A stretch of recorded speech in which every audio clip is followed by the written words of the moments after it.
So what you're watching right now is me load the Arizer XQ2. My filter that I have in here has gotten a little bit worn down because there's not that many reasons to change it, because it doesn't get that clogged, because it never really gets wet or soggy or anything like that. But it has heated up so many times now that it's a little bit loose. So what I typically do, and this is just tips after having an Arizer for a very long time. If you see here, I am using an iPhone, so not the best focus, but in the filter there's tree in there, and so once it's kind of like pretty brown, or like most of the green's done, I typically knock it. So right now I have tree on the tray. I am essentially going to take this end of the Arizer XQ2, and I'm using the whip right now, not the bag attachment. I'm going to load flour just in this part. This is how I load my XQ2, because I know a lot of you guys probably didn't see my last video from a couple years ago. But now you see there's green in there. A little bit fell down, but it fell on the tray. And then I load it in. So with the last bowl, or when this gets finished, I'll typically kind of like knock that like ashier or more brown flour down in there. I'll just completely finish it off in this bottom chamber part down here, and then I will puff on whatever in the top. But guys, it's been a while since I talked about the XQ2. I did a review on it a few years back when I got it from Arizer, and I loved it then. But I also feel like the real telltale signs of like dry herb vaporizers or how long they last you is how long they last you. I've had so many over the years, and so many have just failed me. This is also the product that I probably get hit up the most about. Jesus. Got that ash all over the edge. Not even ash, just old bud. So let's see how my XQ2 is holding up after 2 years. So this is a hose. I believe I got 2 hoses. My other hose looks very similar to this. As you can see, it has caught a lot of the extra gunk over the years, and so this may be something that somebody would want to replace. It doesn't bother me that much. It doesn't really affect the taste or anything like that, and it catches a lot of it. And obviously you saw the top nozzle part right there. It can be cleaned, but these pieces aren't easy to clean.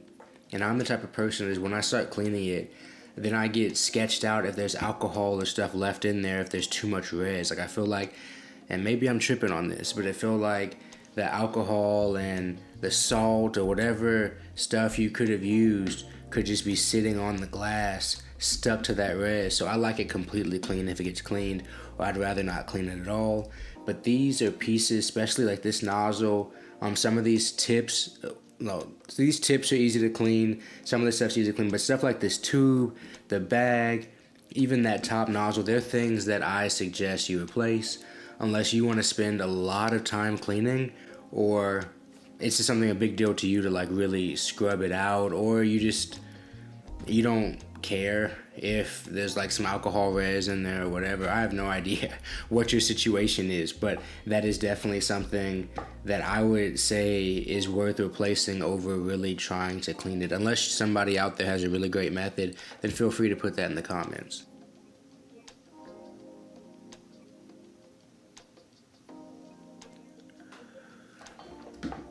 There we go.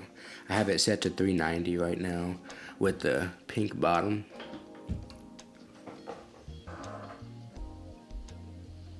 I do have some questions that I've gotten recently, and so I'm just going to kind of list them off in my head. And the first question I got was whether I use the whip or the bag more often, and the answer for sure is the whip for multiple reasons. One, the whip for some reason feels more shareable. The bag doesn't feel like it should be shared, and you're still smoking on either this like plastic tip or the glass tip, whichever. But if I'm smoking with a group, I don't mind as much with this, but the bag feels more personal. That's one reason, not even the biggest reason. The biggest reason is probably noise. I like to just carry this around and not have to like having a trash bag with you. everywhere you go. If Nicole's asleep or taking a nap or something like that, that's super annoying for her to have to hear. I feel like the bud definitely lasts longer if there's no fan blowing on it, because the only thing that's really heating up the bud each time is you pulling. So it can sit in the chamber and be okay. But when it's a bag, it's like literally just hot air just being pushed over it. And so it's for sure burning it off way faster. Like with the whip, it lasts for so much longer than it would in terms of bag lengths, but you're gonna get high faster, or you're gonna get lit faster, whatever you want to say, faster with the bag. So, but I don't care about that. I'll just sit there with the tube and just puff on it for a while, just like a hookah or something like that. So I definitely use the whip more, and I could have told you that before, but actually no, I didn't have the XQ2 before. I had another Arizer that doesn't have that bag feature. And then I also learned about the glass pieces because I tried to clean some of the glass pieces from the bag, and it just didn't go right. And because it didn't go right, now the bag is pretty much like indisposed to me and stuff, but I prefer the whip anyway.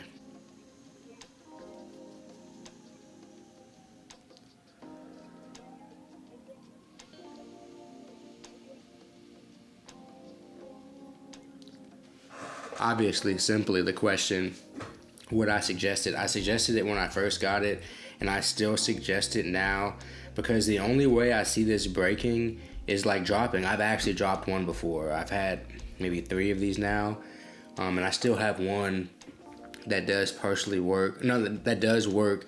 This is just the newest one, so I use this, and I have the handheld as well, and none of them have broken on me. Arizer makes really good, sturdy products. I've enjoyed this one a lot. I've enjoyed the handheld and used it so many times now over the last like 3 years. It's actually crazy that I got it maybe almost like 4 years ago with the handheld, I feel like. So it's been a whole different experience than when I used to buy vapes and buy multiple ones and maybe buy one that was a little bit cheaper. Obviously, I hope anybody out there knows that you really used to not be able to go cheap with dry herb vapes. Maybe there are cheaper options now. The Arizer brand runs so many deals, and this isn't sponsored or anything, but they run so many deals that I get the emails. I'm like, damn, that's a good deal. Because they'll have like the tabletop. I remember a friend of mine and I needed a tabletop, he needed a handheld, and they did a buy one tabletop, get a handheld free, and then we just split the cost. Like, you could do something like that. And so it's a great deal for what you get, considering I'm a couple years in and I'm still very pleased with the purchase.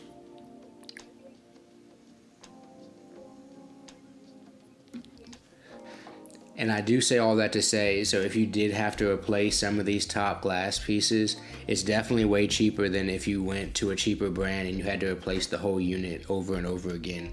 Because it probably would get dirtier. I do like smoking J's, so I will often smoke J's, and then really when I want to save money, or if I don't want it to be as loud for whatever reason, or if I just am feeling this vibe, because I feel like the dry herb vaporizer gives you a little bit more energy than rolling up. And so if that's what I'm wanting, then I'll hit this. But somebody who used this every day, all day, or like all the time, it would be even dirtier than this. I will tell you that. Because I've smoked other people's Arizers that were way worse than this. But since it's not being burned, I feel like it's just a different feeling. Some people, I feel like, would really not like it looking like this.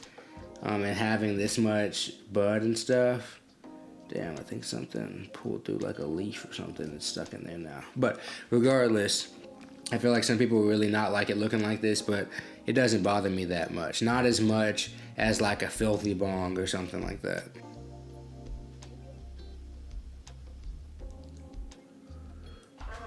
Sheesh. So 2 years in, still getting pretty big clouds. I said 390. I could turn it up a lot. I've also talked to some people. Some people like really big clouds. Let me just do it for the video. I'm going to turn it up to like 410.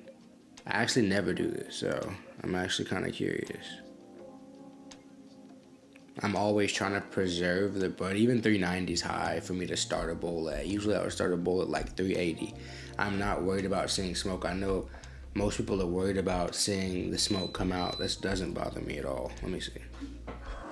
Because I know it's still working.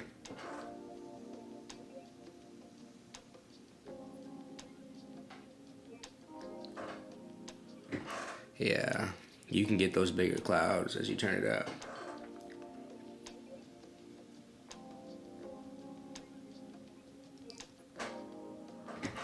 Sheesh.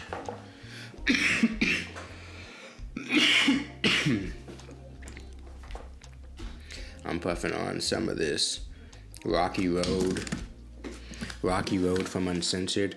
When I go to the dispensary here, they'll have deals. Like, even that was like $36 at the dispensary, but you still leave like, bro, they just robbed me.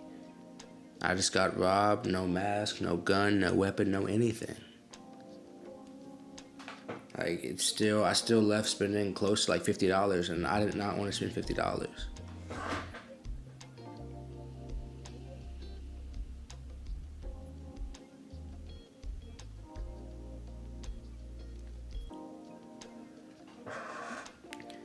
Taxes, ATM fees, all that stuff. It is what it is, so the prices are going down. Having even something at menu price that's at $36 in a dispensary when I moved here 2 years ago was unheard of. I feel like it was longer than 2 years ago I did this Arizer video. I have to go back and check. If you've been rocking with me since that Arizer video, you're a real one. If you've pulled up recently, you're still a real one. I'm going to have some more sessions, talk about some more subjects. If there's something about the Arizer, or if I should talk about the handheld that I have, if there's something you want to know about it that I didn't cover in this video, I really just wanted to show y'all that it's alive and well. The session's alive and well, still getting me lit. You could probably see it in my eyes. But yeah, appreciate it, guys. It's been another one. I'll see you guys next time.